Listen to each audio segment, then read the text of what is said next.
কোন শেখুল হাদিস, কোন আল্লামাতুল কোরআন, কোন হাকিমুল নফসকে যদি আজকে স্বরাষ্ট্র বোর্ডে বসাতে হয়, ওনাকে মদের লাইসেন্স ইস্যু করতে হবে। বিদেশি মদ আমদানি করে সরকার লাভ করে, দেশীয় মদ বিক্রি করে সরকার লাভ করে, এই টাকা গভর্নমেন্টের ফান্ডে যায়। ওই ফান্ড থেকে এদেশে রাস্তাঘাট, মসজিদ, মাদ্রাসা, শিক্ষকদের বেতন দেয়। গভর্নমেন্টের টাকা কোথায় থাকে? সোনালী ব্যাংকে, বাংলাদেশ ব্যাংকে।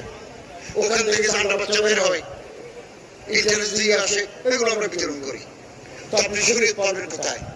এটা জামারাতে শরিয়া নয়।